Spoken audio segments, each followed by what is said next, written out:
24వ అధ్యాయము 21వ వచనము ఎవరైనా తీసినట్లయితే చదవండి. మత్తయి సువార్త 24వ అధ్యాయము 21వ వచనం. లోక ఆరంభము నుండి, చాలా జాగ్రత్తగా వినండి, లోక ఆరంభము నుండి ఇప్పటి వరకును అట్టి శ్రమ కలుగలేదు. ఇది ఇంకెప్పుడు కలగబోదు. ఆ దినము తక్కువ చేయబడని ఎడల ఏ శరీరయు తప్పించుకొనడు. కేవలం అటండి, ఏర్పరచబడిన వారి నిమిత్తము ఆ దినములు తక్కువ చేయబడను. చాలు ప్రేమ దేవుని బిడ్డలారా, ఒక శ్రమకాలం రాబోతా ఉంది. ఆ శ్రమకాలము సృష్టి ఆరంభం మొదలుకొని సృష్టి ముగింపు వరకు అలాంటి శ్రమకాలము రాలేదు, మళ్ళా రాబోదు. ఆ శ్రమకాలం ఎట్లాంటిదంటే, యేసుక్రీస్తు ప్రభువారు మధ్యాకాశానికి వచ్చేటువంటి ఆ గడియలు ఎట్లాగా ఉంటవి, ఆ క్షణాలు ఎలాగ ఉంటవి, ఆ శ్రమకాలంలో ఏ పరిస్థితులు ఉంటవి, ఎలాగా నరుడు ఆ శ్రమకాలం నుంచి తప్పించుకోవాలి అంటే, బ్రతుకుండగానే నువ్వేం చేయి, యేసు యందు విశ్వాసం ఉంచితే విశ్వాసం తగినట్టుగా మారు మనసు ఉంది, భారతదేశం నుంచి రక్షించబడిపోతే కాదు, ఆ రక్షణా జీవితాన్ని తగినట్లుగా జాగ్రత్తగా, బహుజాగ్రత్తగా, శ్రద్ధగా ఏం చేయాలి, ఒక మాటైనా, ఒక అడుగైనా, ఒక ఏ పని చేసినా చాలా జాగ్రత్తగా చేయాలి. కానీ ప్రేమ దేవుని బిడ్డలారా, లోక ఆరంభం నుండి ఎప్పటి వరకును అట్టి శ్రమ కలుగలేదు. దాని గురించి ఇప్పుడు మీతో మాట్లాడబోతాను. ఏంటి? లోక ఆరంభం నుండి ఎప్పటి వరకు అట్టి శ్రమ కలగలేదు.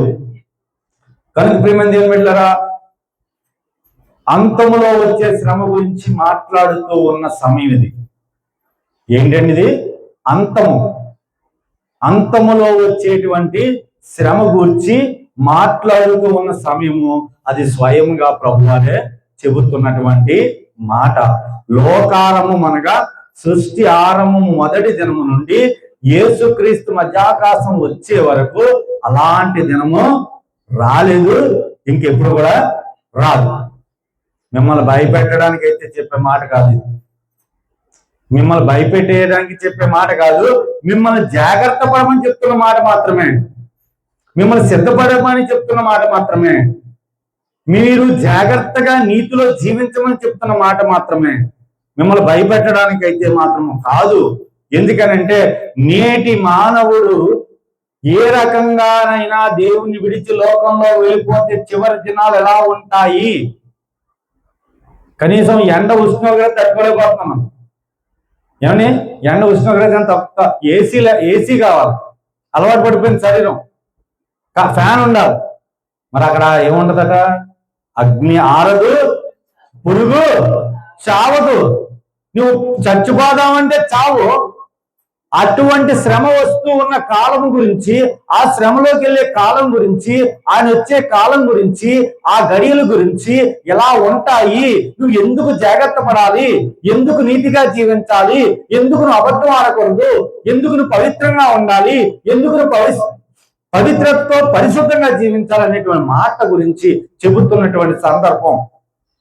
నేటి జనులు ఎలా ఉన్నారంటే, ఆ తర్వాత చూద్దామండి, ఇప్పుడు మాత్రం సుఖంగా ఉన్నామా లేదా, సౌఖ్యంగా ఉన్నామా లేదా, ఇప్పుడు బాగున్నామా లేదా. కనుక క్రైస్తవ జీవితం అంటే భూ సంబంధమైంది కాదు, ఆత్మీయ సంబంధమైంది మాత్రమే. కానీ ప్రేమ దేవుని బిడ్డలారా, మిమ్మల్ని భయపెట్టుటకు చెప్పే మాట అయితే మాత్రం కాదు, మిమ్మల్ని జాగ్రత్త పడమని చెప్తున్నటువంటి మాట. స్వయంగా యేసుక్రీస్తు ప్రభువు వారే చెప్పినటువంటి మాట. ఏమంటారు? ఎలాగ ఉంటదట? అది చాలా భయంకరంగా ఉంటదట. పైన చూడండి 20వ వచనంలో, అప్పుడు మహాశ్రమ కలుగును గనుక మీరు పారిపోవుట చలికాలమందైనను విశ్రాంతి దినమైందైనను సంభవించకుండా ఉండాలని ప్రార్థించండి. అంటే ఇది ఎలా ఉంటది? భయంకరంగా ఉండబోతుంది ఆ శ్రమ. చిన్న విషయం కాదండి. ఏదో క్రైస్తవ జీవితం అంటే చాలా మంది మనం అందరూ ఏమనుకుంటున్నాం అంటే ఆదివారం వచ్చాం, ప్రభుత్వం తీసుకున్నాం, మళ్ళీ ఆదివారం వస్తున్నాం, వెళ్ళిపోతున్నాం, గడిచిపోతున్నాం రోజులు అనుకున్నాం. అది నీకు నాకు ఇక్కడ కొంత మేలు కలిగించినప్పటికీ కూడా ఆత్మీయ జీవితంలో ఎదుగుదల అనేది ఉండదు, పరిశుద్ధమైన కొనసాగించడానికి ఉండదు. కాకపోతే బ్రతకడానికి ఏదో పని చేయడం తాత్కాలికమే, తప్పదు. పని చేయాలి, కష్టపడాలి, కుటుంబ పోషణ కొరకు, నీ దేహ సంరక్షణ. కానీ అందులో నువ్వేం చెయ్యి, జాగ్రత్త ఉండాలి, అందులో శ్రద్ధ ఉండాలి. ఎలా పడితే అలా భక్తి కొనసాగించేసి లేదా ఏదో ప్రాంతమో ఏదో దేశమో వెళ్ళిపోతే నువ్వు భక్తి కోరికను కనిపించవు. చాలా జాగ్రత్తగా చెప్తున్న మాట ప్రేమ దేవుని బిడ్డలారా. మన ఈ శ్రమ ఎలాంటిదటండి? మహాశ్రమ అట. ఏ శ్రమ? మహాశ్రమ. ఇది క్రీస్తు రాకడను చెబుతున్నటువంటి మాట. దీన్ని ఏమన్నారంటే తీర్పు దినం. ఏంటిది? తీర్పు దినం. ఇంకా చెప్పాలంటే దేవుని పిలుపు దినం. ఏంటండి? దేవుని పిలుపు దినం. ఈ వచనము ఏం చెప్తుందంటే, ఈ మత్తయి సువార్త 24 వచనము ఏం చెప్తుందంటే, భవిష్యత్తులో ఒక తీవ్రమైన శ్రమ కాలము రాబోతుందని యేసుక్రీస్తు ప్రభువు స్వయంగా చెప్పినటువంటి మాట. ఏ శ్రమ? ఎలా ఉంటది? ఫ్లైట్ ఎక్కితే, ర్యాకెట్ ఎక్కితే ఆ కాలం ఎలా ఉంటుందో తెలుసండి. యుద్ధాలు సంభవిస్తాయి. యుద్ధాలు వస్తున్నాయి, ఇప్పుడు కరువులు వస్తున్నాయండి. చాలా మంది ఇంకా మీకు ఏం తెలియదేమో, నిన్న టీవీలో చెప్తా ఉన్నారు దేశ రాజకీయ ప్రతివాళ్ళు. ఒక భయంకరమైన విప్లవం రాబోతా ఉంది. ఏంటా విప్లవం అంటే, ఏ రకంగా చూసినా సరే నీ చేతిలో డబ్బులన్నా వస్తువు దొరకని పరిస్థితి. నీ చేతిలో డబ్బు ఉంటుంది కానీ వస్తువు దొరకదు. వస్తువు కొనుక్కోవాలంటే ఒక నియమము, క్రమాలు గవర్నమెంట్ వారు నియమిస్తారు, వాటిని పరిధులను కొనాలి. ఆహారమైనా, నువ్వు జీవించే విధానమైనా, గృహాలు కొట్టుకోవడం అయినా, నువ్వు ఏది చేసినా ఒక భయంకరమైన కరువు కాలం వస్తా ఉంది. అలాంటి కాలాలు వస్తాయి, నేను వచ్చే సమయానికి ప్రభువు అప్పుడే చెప్పాను. ఇంకేట రోగాలు వస్తాయట, అటువంటి రోగాలు ఇప్పుడు వినవట. ఇంకెలా ఉంటాయట? ఈ మాట స్వయంగా ప్రభువు చెప్పారు. చూడండి, చాలా చాలా చాలా ఇదే మత్తయి సువార్త 24వ అధ్యాయంలో 6వ వచనం నుంచి మాట్లాడుతూ ఉన్నారు. మరియు మీరు యుద్ధమును గూర్చి, యుద్ధ సమాచారం గూర్చి వినబోదు. చాలండి. ఇంకా 7వ వచనం అంటా ఉన్నారు, జనము మీదికి జనమును, రాజ్యం మీదికి రాజ్యమును కలుగు. ఇవన్నీ అంటే దేనికంటే వేదనలకు ప్రారంభము. కనుక ఈ శ్రమ కాలము, ఈ మహాశ్రమ కాలము లోకము ఆరంభము నుండి మరలా క్రీస్తు వచ్చే వరకు రాలేదు, మరలా రాదు. లేదులేండి అప్పుడు వెళ్ళిపోయి బాప్తిజం తీసుకుంటాను, లేదా ఇంకో రోజు బాప్తిజం తీసుకుంటాను, ప్రభువుని తెలుసుకుంటాను. నిజానికి యేసుక్రీస్తు ప్రభువారు అనేది యావత్ ప్రపంచానికి ఇంకా ఇప్పటికీ అర్థం కాల. ఆయన ఏమై ఉన్నారంటే, చాలా మంది ఏమనుకున్నారంటే ఒక భ్రమలో బ్రతుకుతా ఉన్నారు. ఆయన ఏమన్నారు? తండ్రి చెంతకు చేరడానికి, పరలోకం వెళ్ళడానికి, నిత్యరాజ్యం వెళ్ళడానికి నేనే మార్గము, ఇంకో మార్గం లేదు, ఇంకో వే లేదు. ఎలా? ఎందుకంటే ఈ భూప్రపంచంలో ఉన్నటువంటి నరులెవ్వరూ కూడా దేవుని చిత్తాన్ని నెరవేర్చలేకపోయారు. ఆయన చిత్తం ఏంటి? నీ దేహానికి నష్టం కలిగినా, నీ ప్రాణం పోతున్నా ఆ మాట విని నెరవేర్చి భూమి మీద వేయించి జీవించాలి. యేసుక్రీస్తు చేశారా? తండ్రి వీరేమి చేయుచున్నారో వీరు ఎరుగురు. ఆయన అంటానమాట, నేనే మార్గం, ఆ మార్గంలోకి రా. నేనే సత్యం, ఆ సత్యంలోకి రా. నేనే జీవం, ఆ జీవంలోకి రా. ఆ మార్గంలోకి వచ్చి ఆ సత్యాన్ని పట్టుకుని ఆ జీవంతో నువ్వు జీవిస్తే పరలోకంలో వెళ్తావు. మరొక మార్గం అనేది లేదు. కనుక ప్రియబంధువులారా, ఈ శ్రమ కాలంలో చెప్తున్న మాట హెచ్చరిక ఏమిటంటే, ఈ లోకము శాశ్వతము కాదు. ఈ హెచ్చరిక చెప్తున్న మాట ఇది, ఈ లోకము శాశ్వత కాదు. చాలా మంది నువ్వు ఎంత డబ్బు సంపాదించినా ఇక్కడ ఏం చేయి, పట్టుకెళ్ళేటువంటి పరిస్థితి లేదు. నువ్వు ఎంత హోదా సంపాదించినా ఇక్కడి నుంచి నువ్వు పట్టుకెళ్ళేది లేదు. బాగా స్నేహితులు, లేకపోతే అధికారము, ఇంటి మీద ఇల్లు కట్టి ఎకరం మీద ఎకరం కొని, లేదు ఇంకేదో ఇంకేదో ఇంకేదో ఏదో ఏం చేసినా చివరికి నీకేం కావాలి? 6 అడుగులుగా ఆ గొయ్యే నీకు. ఆ గొయ్యిలో కూడా నీది కాదు. కొంతకాలానికి ఆ మట్టిలో కలిసిపోద్ది. ఆ కొన్ని సంవత్సరాలకి ఆ దుమ్ములు కూడా క్షీణ దశకి చేరిపోద్ది. కొద్ది సంవత్సరాల తర్వాత మళ్ళీ ఇంకో మనిషి పైన పెడతారు. ఆ శ్రమ కాలము ఎట్లా ఉంటదంటే, యావత్ ప్రపంచానికి చెప్తున్న మాట ఏమిటంటే, మహాశ్రమ కాలం రాబోతా ఉంది. ఆ శ్రమ కాలం వచ్చేటప్పటికి ఆరంభం నుండి మళ్ళా ముగింపు మధ్యకాలంలో రాలేదు, రాబోదు, ఇంక రాదు. కనుక దేవుని బిడ్డలారా, ఈ లోకము శాశ్వతమైనది కాదు. మరి ఒక లోకం కలదు, అది ప్రకృతి సంబంధమైనది కాదు. దానిలోకి ప్రవేశించాలి అంటే మనిషికి ఉండవలసింది ఏదో తెలుసండి? మెడలో గొలుసు కాదు, చేతికి మెడలో గొలుసులు లేకపోతే సింహాసనాలు ఇవేమి పనిచేయవు. మనిషికి ఉండవలసింది ఏం తెలుసండి?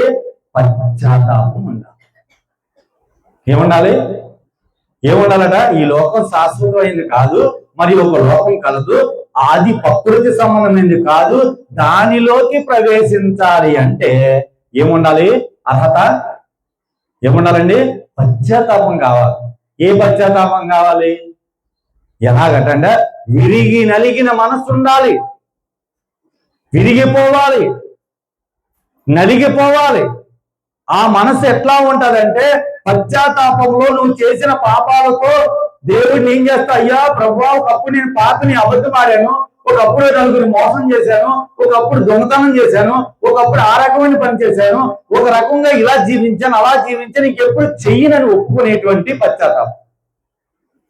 ఆ పశ్చాత్తాపం నీ హృదయం తేలికపడుతుంది, నీ మనసు తేలికపడుతుంది, నీ దేహం తేలికపడుతుంది. నువ్వు ఆయన దగ్గర ఒప్పుకుంటావు, మారు మనసు చెందుతావు. మారు మనసు తగిన ఫలాలు ఫలించడానికి నువ్వేం చేస్తావు? జీవించడానికి ఇష్టపడతావు. ఆ సమయంలో శరీరమందమైన శ్రమలు వచ్చినా, కష్టాలు వచ్చినా తాత్కాలికంగా నువ్వు అనుభవించి దేవుల్లో నిలబడటానికి ఇష్టపడతావు. కనుక దేవుని బిడ్డలారా, ఇది ఎలా సాధ్యం అంటే, పశ్చాత్తాపం మనుషునికి ఎంతైనా అవసరమో, తద్వారా కలిగే స్థితి ఏంటంటే ఆత్మీయంగా బలంగా సిద్ధపడతాం. పశ్చాత్తాపం ఎప్పుడైతే వచ్చిందో ఆ మహాశ్రమ కాలంలోకి వెళ్ళడానికి, ఆ శ్రమను ఎదుర్కోవడానికి, ఆ శ్రమను తప్పించుకోవడానికి, ఆ శ్రమలో నువ్వు మళ్ళా జీవించడానికి, పరలోకంలో ఎత్తబడడానికి, క్రీస్తు రాకడ సమయానికి నువ్వు సిద్ధపడాలంటే, ఆత్మీయంగా బలపడాలంటే పశ్చాత్తాపం అనేది నీకు మొట్టమొదటి ఆ స్టెప్ పడితే నీ ఆత్మ ఏమవుతుంది? ఆత్మ బలపడుతుంది. ఆత్మీయంగా నువ్వేమవుతావు? సిద్ధపడతావు. అది యేసునందు మాత్రమే కలదు. ఈ ప్రపంచంలో ఏ వ్యక్తి అయినా మొట్టమొదట యేసుక్రీస్తు యందు విశ్వాసం ఉంచి వెంటనే ఏం చేస్తున్నారు తెలుసండి? వారి మనసు గుచ్చుతుంది. ఏం గుచ్చుతుంది? మనసు పదే పదే హెచ్చరిస్తుంది. తప్పు చేసినప్పుడు హెచ్చరిస్తుంది, 10 మందికి అన్యాయం చేసినప్పుడు హెచ్చరిస్తుంది, ఎదుటి వారిని బాధ పెట్టినప్పుడు హెచ్చరిస్తుంది, ఒకవేళ భర్త భార్యను సరైన పద్ధతిలో చూడకపోతే హెచ్చరిస్తుంది, భార్య భర్తకి లోబడకపోతే హెచ్చరిస్తుంది, బిడ్డలు తల్లిదండ్రుల మాట వినకపోతే హెచ్చరిస్తుంది, తల్లిదండ్రులు బిడ్డలు సరైన రీతిలో పెంచకపోతే హెచ్చరిస్తుంది, యజమానులు దాసుని సరైన పద్ధతిలో చూడకపోతే దాసుని ఇలా చూడాలని యజమాని హెచ్చరిస్తుంది. ఒకవేళ దాసుడు తన విధి కార్యము సరైన విధానంలో యజమానికి లోపడకపోతే ఆ మనసు ఏం చేస్తుంది? హెచ్చరిస్తుంది. హెచ్చరించి నేనేం చేస్తుంది? గుచ్చి గుచ్చి నీలో ఉన్న లోపాలను ఎత్తి చూపించి నిన్ను సరిదిద్దడమే పశ్చాత్తాపం యొక్క పని. ఆ పశ్చాత్తాపం ఉంటేనే నువ్వు ఆత్మీయంగా సిద్ధపడతావు. అది యేసునందు మాత్రమే, యేసు వలన మాత్రమే, యేసు ద్వారానే, యేసు గురించి మాత్రమే నువ్వు వినుట వలన విశ్వాసము కలిగి నీలో ఏం కలుగుతుంది? మారు మనసు చెందుతావు. ప్రేమ దేవుని బిడ్డారా, ఈ వచనం మరి చెప్తున్నాను మిమ్మల్ని భయపెట్టడానికైతే కాదు. మనల్ని మనము సిద్ధము చేసుకోవడానికి మాత్రమే ఈ వచనము గ్రంథంలో రాయబడింది. ముందుగానే దేవుడు నిన్ను నన్ను హెచ్చరిస్తున్నాడు. ఆయన చిత్తానికి తల వంచాలి. అది యావత్ ప్రపంచంలో ఎవరి వల్ల కాలేదు కనుకే దేవుడే సత్శరీరుడుగా భూమికి వచ్చి ఒక మనుషుడు దేవుని చిత్తాన్ని ఎలా నెరవేర్చగలడో, నిర్వర్తించగలడో, నడుచుకోగలడో, ప్రవర్తించగలడో, దేవునికి ఎలా లోపడగలడో యేసుక్రీస్తు ప్రభువారు మనకేం లేదు మార్గమై మాదిరై మన ముందుకి ఆయన ఒక రక్షకుడిగా మన మధ్యకి రావడము జరిగింది. ప్రియమైన దేవుని బిడ్డలారా, ఆయన రాకడ ఎలా ఉంటుందో తెలుసండి? ఎలా ఉంటుందట ఒకసారి మీరు చూడండి, మీకు అర్థమవుతుంది. ఇదే మత్తయి సువార్త 24వ అధ్యాయము 42వ వచనం ఎవరైనా తీసినట్టు మీకు అర్థమవుతుంది. కావున ఏ దినమున మీ ప్రభు వచ్చునో మీకు తెలియదు కనుక మెలకువగా ఉండుడి. ఏ జామున దొంగ వచ్చునో ఇంటి యజమానికి తెలిసి ఇండినెల్లా అతడు మెలకువగా ఉండి తన ఇంటికి కన్నము వేయ నీయుడని మీరు ఎరుగుదురు కదా. మీరనుకొనని గడియలో మనుష్య కుమారుడు వచ్చున కనుకని మీరును సిద్ధముగా ఉండుడి. ఎందుకు ఈ మహాశ్రమకాలం గురించి ప్రభువారు ముందుగా వ్రాయించారంటే నీలో పశ్చాత్తాపం వల్ల కలిగే ఆత్మ సిద్ధపాటు గురించి చెబుతున్న మాట. ఆత్మను సిద్ధపరిచి చేసుకుంటావు. ఇప్పుడు మన ఇంట్లో పడుకున్నాం, ఎవరో ఒక ఆయన చెప్పారు రాత్రి 3 గంటలకి తెల్లవారుజాము 2:30కి మీ ఇంటికి లేదా 4 గంటలకు మీ ఇంటికి దొంగ వస్తాడు, మిమ్మల్ని పట్టుకొని మీ ఇంట్లో వస్తున్నాడు పట్టుకెళ్ళిపోతాడు అంటే మనం ఏం చేస్తాం? ఫస్ట్ ఏం చేస్తాం? ముందు నిద్రపోం. ఆ నైట్ అంతా నిద్రపోం, తెల్లారి వరకు నిద్రపోం. ఎందుకని?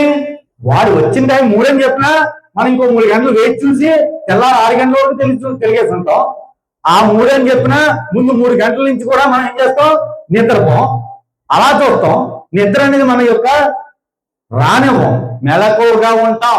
అవునా కదా? ప్రభువు రాకడ ఎలా ఉంటుందట? ఆ గడి ఎలా ఉంటుందో నీకు నాకు తెలీదు. రెప్పపాటులో వస్తుంది, క్షణపాటులో వస్తుంది. నువ్వు నిద్రపోయినట్టుగా నిద్రపోతాను. పగటిపూటే నిద్రపోయేవారు ఉన్నారు, పనిలో ప్రాణాల్లో నిద్రపోయేవారు ఉన్నారు. లేకపోతే నీ భక్తి నిద్రపోవడానికి కాదు, నీ ఆత్మీయత నిద్రపోవడానికి కాదు, నీ సిద్ధపాటు నిద్రపోవడానికి కాదు. అందుకే చెప్తాడు ఇదే మాట అపోస్తలుడైన పౌలు దెస్సలోనిక సంఘానికి హెచ్చరిస్తూ 1 దెస్సలోనిక పత్రిక 5వ అధ్యాయం 2వ వచనం చూడండి ప్రియజనులారా. ఈ విషయాన్ని కోట్ చేస్తూ దెస్సలోనిక రాసిన పత్రిక 1 దెస్సలోనిక పత్రిక 5వ అధ్యాయము 2వ వచనం ఎవరైనా బిడ్డలు తీసినట్లయితే చదవాలని క్రీస్తు ప్రారంభం. రాత్రి వేళ దొంగ ఎలాగొచ్చునో ప్రభు దినము అలాగే వచ్చినని మీకు బాగుగా తెలియను. చాలా మంది లోకస్తులు అనుకుంటా ఉన్నారు ఏమని? లోకులు నెమ్మదిగా ఉన్నది, భయమేమీ లేదని చెప్పుకొచ్చుండగా. చూడండి, ఆడవాళ్ళకి నెలలు పూర్తిగా నిండిపోయిన తర్వాత పలానా 10 గంటలకి డెలివరీ అవుతుంది అంటే ఏం చేస్తారు? ఒక గంట ముందు వెళ్ళిపోయి హాస్పిటల్లో జాయిన్ అయిపోతారు. అంటే డెలివరీ అయ్యే టైము నెలలు నిండిన తర్వాత గడియలు కానీ ఆ క్షణాలు కానీ ఎవరు కూడా ఖచ్చితంగా నిర్ధారణ చేయడము అసమం. అవునా కదా? ఎవరి వల్ల కాదు. కానీ ఆ సమయానికి ముందుగా ఏం చేస్తారు? ఆ ప్రెగ్నెంట్ కలిగినటువంటి ఆ గర్భిణీ గల స్త్రీలు ఏం చేస్తారు? ఆ హాస్పిటల్కి ఒక రోజు ముందుగానే తీసుకెళ్లి జాయిన్ చేస్తారు. 1 రోజు 2 రోజులు 3 రోజులు వెయిట్ చేస్తారు. ఆ సమయానికి ఆ నొప్పులకి హాస్పిటల్లో ఉండబట్టే డాక్టర్ అందుబాటులో ఉంటాడు కనుక వారికి ఏమందుతుంది? వైద్యం అందుతుంది. తద్వారా ఏమవుతారు వాళ్ళు? ఆ డెలివరీ సమయంలో తల్లికి ఆ బిడ్డకి ఎటువంటి ఆ ప్రాణహాని జరగదు. అనుక ఆ స్థితి ఎట్లా ఉంటుందని చెబుతున్న మాట మనకి గుర్తు చేస్తున్న మాట ఏంటండి? గర్భిణీ స్త్రీకి ప్రసవ వేదన వచ్చినట్లు వారికి ఆకస్మికముగా నాశనము తటస్థించును గనక వారు ఎంత మాత్రమును తప్పించుకోలేరు. అంటే గర్భిణీ స్త్రీకి నొప్పులు ఎలాగొస్తాయో, ఇంటిలోకి దొంగ ఎలాగొస్తాడో, ఆ ఉద్భటన ఎలా ఉంటదంట? శ్రమకాలము భయంకరంగా ఉంటది కనుక నువ్వు సిద్ధపడని ఆనాడు నుంచి యేసుక్రీస్తు ప్రభువు మళ్ళా వచ్చే వరకు జనులకి మానవులకి చెబుతానే ఉన్నారు. చాలా మంది ఏమనుకున్నారంటే నేను ఆయన మార్గంలోకి వచ్చేసాను, నేను రక్షణ తీసుకున్నాను, నేను ప్రభుని తెలుసుకున్నాను, ఇంకా నాకేమీకి లోటు లేదు. కానీ ఆయన వచ్చే క్షణం ఒక్క నిమిషం ముందైనా నువ్వు ఒకవేళ అబద్ధం ఆడితే నువ్వు ఎక్కడ ఉండిపోతావు? నీ చేతుల్లో ఆ తీర్పు దినంలో ఆ క్షణం ఎలా ఉంటుందో, ఏ గడిలో ఉంటుందని చెప్పి మనం ఆ భక్తిని కనబరుచుకోవడానికి ప్రతి క్షణము వెయిట్ చేయాలట, కాపాడుకోవడం ప్రయత్నం చేయాలట. ప్రకటన గ్రంథంలో మాట ఉంటుంది చూడండి, 6వ అధ్యాయము, ప్రకటన గ్రంథము 6వ అధ్యాయం 14వ వచనంలో మాట ఉంటుంది. ఇది ఎలాగుంటుందట, చాలా జాగ్రత్తగా వినండి. ఈ వచనం, చివరి వచనం మీకు ఒక విషయం అర్థం అవుతుంది. అది విన్న వారికి కొంతమంది కోపం రావచ్చు. చాలా జాగ్రత్తగా వినండి. ఆ గడిలోట 6వ అధ్యాయము 13వ వచనం చదవండి. పెద్ద గాలి చేత ఊగులాడు అంజూరపు చెట్టు నుండి అకాలపు కాయలు రాలినట్లు ఆకాశ నక్షత్రములు భూమి మీద రాలి. చూడండి, నక్షత్రాలు అంటే భూమి మీద రాలుతుందట. సామాన్యంగా నక్షత్రాల దగ్గరికి వెళ్ళడానికి ఒక మనిషి యొక్క ఆయుష్ సరిపోదు, తెలుసండి. ఒక మనిషి యొక్క ఆయుష్ సరిపోదు. ఎందుకని? సుమారుగా 200-300 సంవత్సరాలు ఉంటే నక్షత్రం దగ్గరికి వెళ్తాడు. అలాంటి నక్షత్రాలు ఎన్నో వచ్చి ఎక్కడ పడతాయట? ఆ మహాశ్రమ కాలం సమయంలో ఎక్కడ పడతాయి? భూమి మీద పడుతుంది. సూర్యుడు కొద్దిగా దగ్గరగా వస్తేనే ఆ ఉష్ణోగ్రత తట్టుకోలేక మనం ఆ గెలవలు దాటిపోతామే. కొంతమంది ఎండ తావిడికి చర్చికి రావట్లేదు. ఏమన్నారు? ఎండ అండి బాబు, ఏం రావనండి బాబు. ఎండ ఉంటే చర్చికి రాలేదు. నువ్వు ఎక్కడ పరలోకం వెళ్తావు? వర్షం పడితే చర్చికి రాను, నువ్వెక్కడ పరలోకానికి వెళ్తావు? కాస్త కష్టం ఉంటే చర్చికి రాను, నువ్వెక్కడ పరలోకానికి వెళ్తావు? అప్పులు ఉంటే దానికోసం అప్పులు తీసుకోవడానికి నువ్వు ఆ ఉద్యోగాల కోసం ప్రయాసపెట్టి నువ్వెక్కడ పరలోకానికి వెళ్తావు? డబ్బులు కూడబెట్టాలని దేవుని సమయం ఇవ్వకుండా లోకం గురించి తిరుగుతూ నువ్వెక్కడ పరలోకానికి వెళ్తావు? లేదు, ఇంకోటి ఏదో చేద్దాం అనుకొని ఆయనకి సమయం ఇవ్వకుండా నువ్వు ఏదో చేస్తే నువ్వెక్కడ పరలోకానికి వెళ్తావు? కనుక దేవుని బిడ్డలారా, చదువునా 13వ అన్నాడు, ఆకాశము నుండి ఏం కాదు, ఏం లేకపోతాయట? నక్షత్రాలు. ఒక్క నక్షత్రం కానీ భూమి తాగితే ఒకసారి ఊహించుకొని ఏమవుతుంది? సూర్యుడి కన్నా పెద్దగా ఉంటాయి నక్షత్రాలు. సూర్యుడి దగ్గరికి వస్తేనే ఉష్ణోగ్రత తట్టుకోలేకపోతున్నామే. అలాంటిది అంచె దినాల్లో, ఆ మహాశ్రమ కాలంలో, ఆ భయంకర దినాల్లో దేవుడు రాకడ వచ్చే సమయానికి, ప్రభువారు వచ్చే సమయానికి, మధ్యాకాశం వచ్చే సమయానికి నీకు నాకు ఉండేటువంటి శ్రమ కాలము కంటికి కనబడాలి. ఒక్కసారి సిద్ధపడ్డాక ఎలా పడితే జీవించడానికి కుదరదు. ఇంకా ఎలా ఉంటుందండి? నక్షత్రాలే నేల మీద రాలిపోతాయి. కింద అంటామని చూడండి 14వ వచనంలో, మరియు ఆకాశ మండలము చుట్టబడిన గ్రంథము వలినే తొలగిపోను. మనం చూడండి, భూమి మీద నిలబడి ఆకాశాన్ని చూస్తా ఉంటే మనం చివరి ఎక్కడో కనిపెట్టగలమా? అలాంటి ఆకాశమే చుట్టబడిపోతుంది. ఇంకా ఎందుకని? కొత్త ఆకాశము, కొత్త భూమి దేవుడు ఏర్పాటు చేసుకున్నాడు. ఈ నరుల వల్ల విసిగెక్కిపోయాడు. చివరికి ఆయన రాబోతున్నాడు. అప్పటికి నువ్వు నీతిమంతుడిగా ఉండగలిగితే, పరిశుద్ధుడిగా ఉండగలిగితే, పవిత్రముగా ఉండగలిగితే, యథార్థంగా ఉండగలిగితే, ఆయన చిత్తానికి లోబడి జీవించగలిగితే నువ్వు ఎత్తపడతావేమో. కానీ ఆ మహాశ్రమ కాలము చాలా చిన్న విషయం కాదు. చదువునా, ప్రతి కొండయు ప్రతి ద్వీపమును. చూడండి, మన సైంటిస్టులు చెప్తా ఉన్నారు, సూర్యుడు కొద్దిగా ఎదరవచ్చినా, చంద్రుడు తన యొక్క గమ్యం తగ్గిపోయినా, నక్షత్రాలు దగ్గరికి చేర్చబడినా, గ్రహాలు కదిలినా మన యొక్క వాతావరణంలో పెను మార్పులు సంభవిస్తాయట. ఏ మార్పులు? పెను మార్పులు. సామాన్యంగా మానవుడికి అది అంతు చిక్కదు. దేవుని రాకడ వచ్చే సమయానికి, సూచనలకి క్రీస్తు ప్రభువారు ముందుగా హెచ్చరించిన మాట ఏంటి? నక్షత్రాలు భూమి మీద రాలిపోతాయి, ఆకాశం చుట్టబడిపోతాది. ఇంకేటండి? ప్రతి కొండయు ప్రతి ద్వీపమును వాటి వాటి స్థానము తగ్గిపోతాయి. భూరాజులను, గనులను, సహస్రాధిపతులను, ధనికులను, బలిష్ఠులను, ప్రతి దాసుడును, ప్రతి స్వతంత్రుడును ఎక్కడికి వెళ్ళి దాకుంటారట? నువ్వు నేను ఇంట్లో ఉన్నాయి ఏ చెట్టు కింద దూరిపోదాం, లేకపోతే ఏ భూమి అండర్ గ్రౌండ్ లోకి వెళ్ళిపోదాం.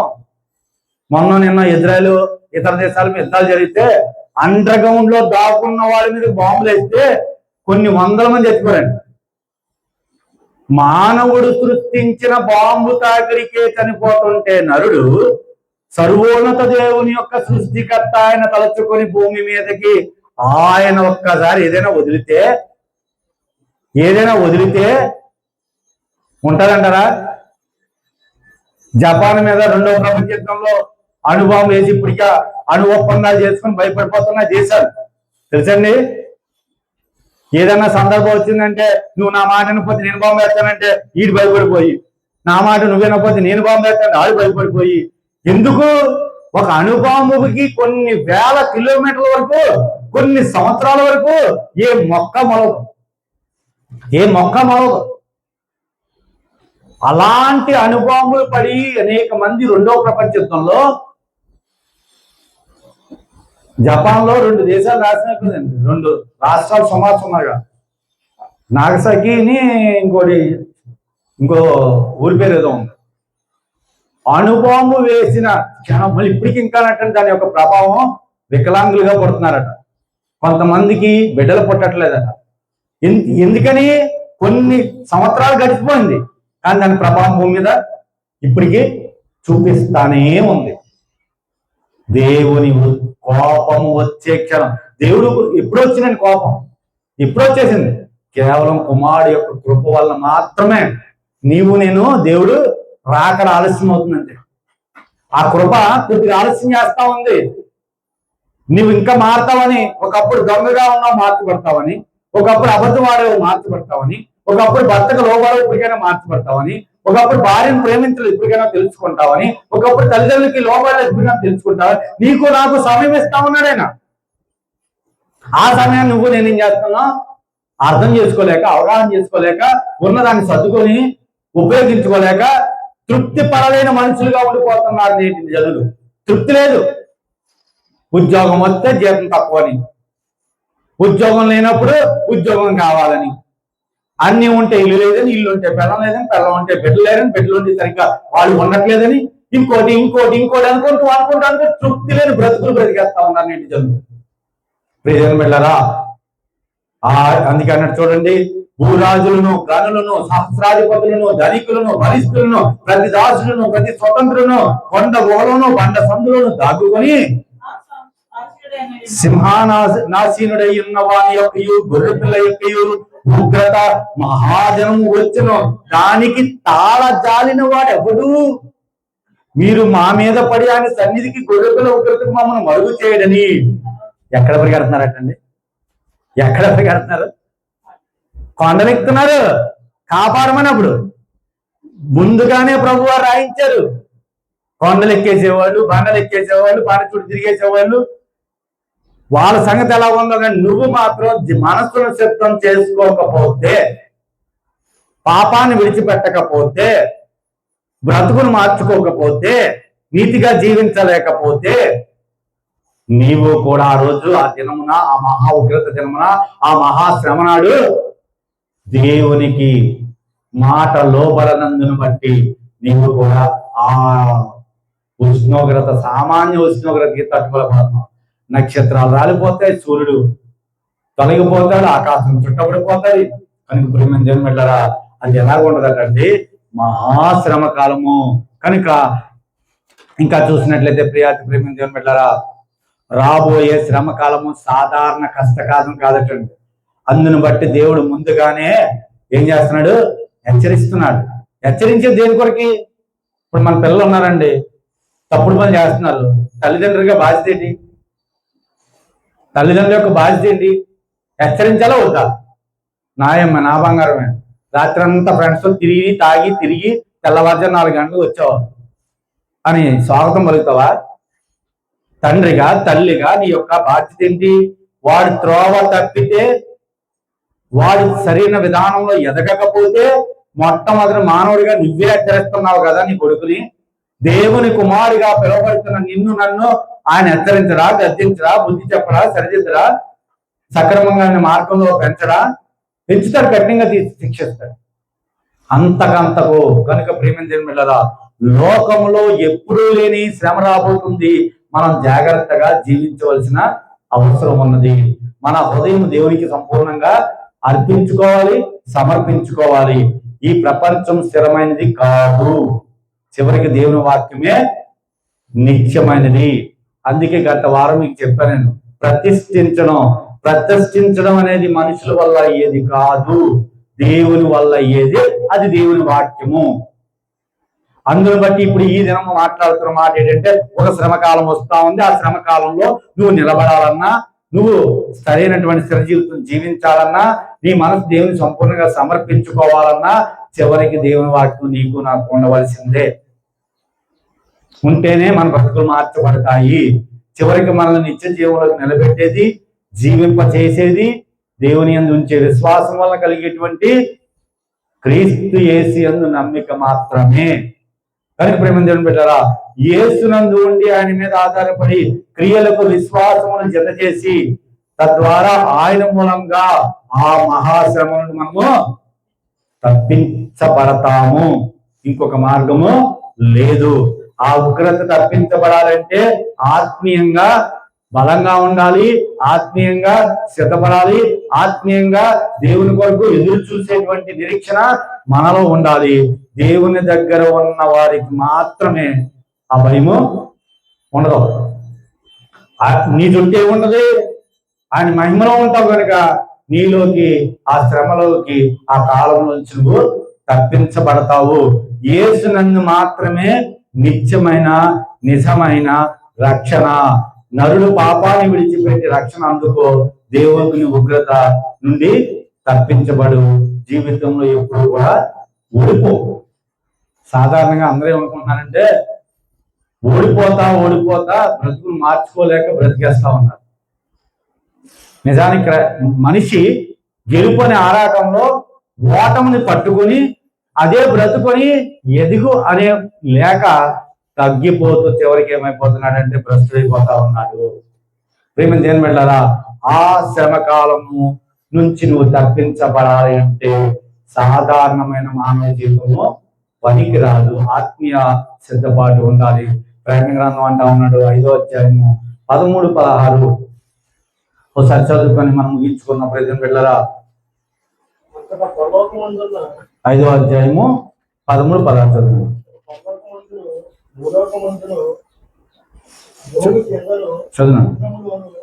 ఉన్న ప్రతి సృష్టము వాటిలో సర్వమును సింహాసన ఆశీనుడైన వానికి గొర్రె పిల్లలకును స్తోత్రములు ఘనతయు మహిమయు ప్రభావములు యుగయుగములు కలుగును గాకని చెప్పుట ఇంటిని.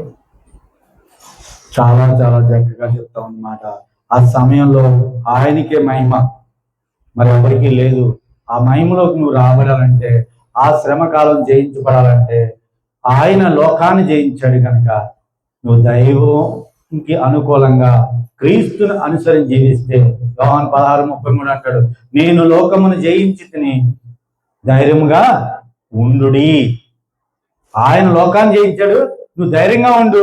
నీవు కూడా లోకాన్ని జయిస్తావు, పరలోకానికి చేర్చబడతావు, పరిశుద్ధంగా జీవించబడతావు. విశ్వాసుల మీద హింస ప్రారంభమవుతుంది, పాపము అధికమవుతుంది కనుక అందరిలో పాపం చాలా తేలిగ్గా, చాలా మంది ఏమనుకుంటున్నారంటే పాపం అంటే చాలా తేలిగ్గా తీసుకుంటున్నారండి. చాలా తేలిగ్గా ఏదో పుస్తకం తీసి ఇక్కడ పెట్టినట్టు 4 అడుగులు వేసి నడిచినట్టు కాదు. పాపం అంటే నిన్ను భ్రష్టుని చేసేస్తాడు, నిన్ను దుష్టుని చేసేస్తాడు, దేవునికి దూరంగా చేసేస్తాడు.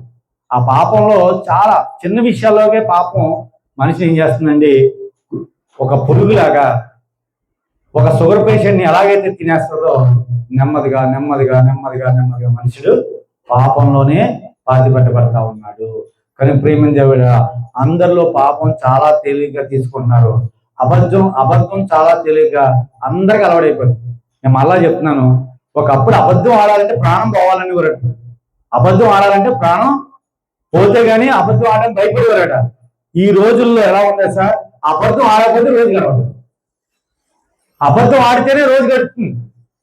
ఒకప్పుడు అబద్ధం ఆడాలి అంటే ప్రాణం పోగొట్టుకోవడానికి ఇష్టపడేటువంటి ఆనాటి జనులు, నేటి జనులు ఎలా ఉన్నారంటే అబద్ధం ఆడితేనే గడి గడవాలని రోజులు వచ్చేసింది. రాకడ అతి సమీపంగా నన్ను గుర్తెరగండి, ప్రభు వారు వచ్చేస్తా ఉన్నారు, దొంగ వలే రాబోతా ఉన్నారు. ఎలా వస్తాడో నీకు నాకు తెలియదు. ఒక గర్భిణీ స్త్రీకి ప్రసన వేదనలు ఎలా వస్తాయో, అలాగో రాబోతా ఉన్న గడియల దగ్గరికి వచ్చేసాయి. నువ్వు ఎలా పడితే అలాగా నడుచుకుని, ఎలా పడితే అలా జీవించేసి, ఎలా పడితే అలా మాట్లాడేసి, ఎలా పడితే అలాగా బ్రతికేస్తే అది నువ్వు క్రైస్తవుడు కాదు. నేను చివరికి ఏమైపోతామంటే దుష్టుడికి దగ్గరైపోతాం, దైవానికి దూరం అయిపోతాం, దేవునికి అందుబాటులో ఉండలేము. ఆయన వాక్కును వినకుండా ఏదో వినేసి ఏదో గడిపేసి భక్తిని కొనసాగించి చివరికి మనం ఏమవుతాం, వారితో పాటు కూడా లోకంలో పడిపోతాం, లోకాసులు పడిపోతాం, చివరికి పాపంతోనే మునిగిపోతాం. ఆ పాపం నుంచి మనము తప్పించబడము. కనుక అంతం అంటే ఈ ప్రపంచ వ్యవస్థకు ముగింపు. ఆ శ్రమకాలము వచ్చేటువంటి సమయానికి ఏంటంటే అంతం అంటే ఈ ప్రపంచానికి వ్యవస్థకు ఒక ముగింపు. ప్రపంచానికి తీర్పు జరుగుతుంది. అంతం అంటే కేవలం భయం కాదు, దేవునికి తెలుసుకొని నేను ఆ పిలుపు తగినట్లుగా జీవించడమే. కానీ ప్రియదేవుని బిడ్డలారా, రాకడ సమీపం ఉందని గుర్తెరిగి నిన్ను నువ్వు కాపాడుకో, నిన్ను నువ్వు భద్రం చేసుకో. ఆ కాలము సామాన్యంగా నీకు కావాలంటే దొరకదు. కనుక ప్రేమ దేవుని బిడ్డలారా, కనుక మనం ఆత్మీయంగా ఎదగాలంటే మన జీవితంలో ఉన్న నిద్రని విడనాడాలి. మత్తయి 24:42 చెప్తాడు, ప్రార్థనలో నిలకడగా ఉండాలి. ప్రార్థన వల్ల వచ్చే శక్తి సామాన్యమైనది కాదని పరిశుద్ధంగా జీవించడానికి గడపాలి. శ్రమ కాలంలో నిలబెట్టేది కేవలము దేవుని వాక్యం మాత్రమే. కనుక నిత్యము వాక్యం మనం ఏం చేయాలి? భుజించాలి, మనం తీసుకోవాలి. రోజుకి పరిశుద్ధ గ్రంథము ఒక అధ్యాయం అన్నా చదువుతున్న వాళ్ళు ఎంతమంది చెప్పండి? మీరైనా నేనైనా చదువుదామని ఒక సమయం కేటాయిస్తే ఆ సమయానికి ఎవరో వచ్చి మనం ఏం చేస్తాం? ఏకాగ్రత ఉండదు, శ్రద్ధ ఉండదు, జాగ్రత్త ఉండదు, చదువుదామనే తర్వాతని మళ్ళీ ఏం చేస్తున్నాం అంటే వారానికి 7 రోజులంటే 7 అధ్యాయాలు చదవలేకపోతే నీ బ్రతుకు మార్చబడుతుంది అన్నట్టు గ్యారంటీ ఏంటి? నువ్వు ఇంకా అభివృద్ధి చెందుతావు అన్నట్టు గ్యారంటీ ఏంటి? నువ్వు ఇంకా దీవించబడతావు అన్నట్టు గ్యారంటీ ఏంటి? దేవుని తెలుసుకున్న నీవే ఎలా ఉంటే దేవుని తెలియని వాళ్ళు ఎలా ఉంటారు? పశ్చాత్తాపంతో సిద్ధపడి ముందుకు వచ్చి నీవే ఎలా ఉంటే పశ్చాత్తాపం లేని ఎలా ఉంటారు? బ్రతుకు మార్చబట్టలేదు, నేను దీవించబట్టలేదు, నా అప్పులు తీర్చబట్టలేదు, నా కుటుంబం ఎదుగుదల ఉండట్లేదు అంటే దానికి కారణం అదే సార్, నీవే దానికి కారణం. గ్రంథం చదువు. అందుకే గత వారం మీరు మిస్ అయ్యారు. ప్రతిష్ఠించడం అనేది యొక్క ప్రాముఖ్యత చెప్పాను. వాక్యమును ప్రతిష్ఠించేవాడు ఆయనే. ఈ ప్రపంచంలో ఎవరి వల్ల కాదు, ఆయనే ప్రతిష్ఠించాడు. ఆ ప్రతిష్ఠించినట్లుగా నువ్వు జీవించు. నీ జీవితం మెరుగుపరచబడకపోతే నన్ను వచ్చాడు. ఆయన ప్రతిష్ఠించిన ప్రతిష్టను తగినట్లుగా నువ్వు జీవించకపోతే నీకు ఎదుగు బొదుగు అనేది ఉండదు. అది ఉద్యోగమైనా, అది వ్యాపారమైనా, కుటుంబమైనా, నీ జీవితమైనా, ఏదైనప్పటికీ కూడా. కనుక ప్రియదేవుని వెళ్ళారా, పరిశుద్ధ జీవితం గడపడానికి ఇష్టపడతాం. పాపంకి కూడా అందుబాటులో మన దగ్గరికి రాకుండా చూసుకుందాం. కనుక యుద్ధం గురించి యుద్ధ వార్తలు వింటాం, కలవరపడకండి. దేశం మధ్య విభేదాలు వస్తాయి, అభ్యంతరపడకండి. యేసు నామం బట్టి జీవించండి. నువ్వు ఖచ్చితంగా ఆ జీవంలో ఉంటావు, ఆ పరిశుద్ధ పట్టణానికి వెళ్తావు, దేవుని మహిమలో చేర్చబడతావు. నీవు అంతటా నీవుగానే మెరుగైన స్థితిలోకి రాగలుగుతావు. వాక్యము ద్వారా నువ్వు కట్టబడతావు. కనుక నేడే రక్షణ దినము, ఇది అనుకూల సమయము. రేపటిది నీ దినం కాదు, దేవుడిచ్చే దినము. కనుక ప్రేమ దేవుని బిడ్డలారా, ఆ సమయము చాలా చాలా ఎలాంటి పరిస్థితులు వస్తాయనేది, ఆ రోజులు ఎలా ఉంటుందని ప్రకటన గ్రంథంలో చాలా వివరణ ఉంది. మన సమయం తక్కువ కనుక మరొక్కసారి ఈ విషయం గురించి మీకు తెలియజేస్తాను. కనుక ప్రేమ దేవుని బిడ్డలారా, ఇంకా దేవుని తెలుసుకోవాలని ఉంటే పశ్చాత్తాపడండి, మార్పు చెందండి, రక్షణ తగినట్టుగా జీవించండి. రక్షించబడిపోయాం అనుకుంటే జాగ్రత్త సుమి, అని రాకడ నీకు చెప్పొచ్చేది కాదు. మెలకువగా ఉండు. వేకువజామున వచ్చిన దొంగలాగో, తల్లికి వచ్చే నిప్పులాగో క్షణపాట్లో రావచ్చు. ఒకవేళ ఇప్పుడే వస్తే, ఈ క్షణం వస్తే, ఈ గడియ వస్తే నీవు ఎత్తబడతావా? నీవు దేవునిలోకి చేర్చబడతావా? దేవుని దగ్గరికి, పరలోకంలోకి వెళ్తావా అని నీకు నీవుగా ఏం చేయి? ఒకసారి లోపల ఆంతర్యం పరిచయం చేసుకో. దేవుల్లో నిలబడడానికి, బలపడడానికి ఇంకా సదవకాశం దేవుడు ఇస్తా ఉన్నాడు. కనుక కలుసుకుని ప్రార్థన చేసుకున్నాం. మహోన్నతుడా, ఘనమైన దేవుడా, మీకు వినలేని కృతజ్ఞత వందనాలు, స్తుతులు, స్తోత్రం ప్రభా. ప్రార్థన లేని క్రైస్తవ జీవితంతోనూ వాక్యం లేని బ్రతుకులు బ్రతికేస్తా ఉన్నారు అనేక మంది. కనుక దేవుడా, మరి నేటి సభ్య సమాజాన్ని చూస్తే భయం కలుగుతా ఉంది. బంధు ప్రీతితోనో లేకపోతే స్నేహితులతోనో అనుకుంటూనో, లేకపోతే మా వర్గం వారును మా జాతి వారు అనుకుంటూనో మేము భక్తిని కొనసాగిస్తున్నామేమో. అది భక్తి కానే కాదు. యేసు ఉన్నవారే రక్షించబడతారు. ఆయన కొరకు జీవించిన వారే పరలోకం చేర్చబడతారు. ఆయన మార్గమే నిన్ను మార్చేది, నిన్ను మా దేవుని దగ్గర చేర్చేది అని తెలుసుకున్న వారే తండ్రి. నేను మాకు ఇచ్చిన శుభాలను బట్టి కృతజ్ఞత వందనాలు, స్తుతులు, స్తోత్రాలు తండ్రి. విన్న వాక్యం తగినట్టుగా జీవించి ఎన్నోసార్లు హెచ్చరించో, ఎన్నోసార్లు గద్దించో, ఎన్నోసార్లు బుద్ధి చెప్పో, వినలేదు, విడిచిపెట్టాం, వదిలేసాం. అయినా మరలా మరలా మరలా మాకు అవకాశాలు ఇస్తూ ఉన్నాం. అందుని బట్టి మీకు కృతజ్ఞత వందనాలు, స్తుతులు, స్తోత్రాలు చెల్లించుకుంటూ ఈ కొద్దిగా ప్రార్థన మీ సంఘంలో చేర్చుకుంటారు. మీ ప్రియపుత్రుడు మా రక్షకుడు యేసు క్రీస్తు వారి యొక్క దివ్య నామం అడుగుతున్నాం మా పరమ తండ్రి. ఆమేన్. అందరికీ వందనాలు.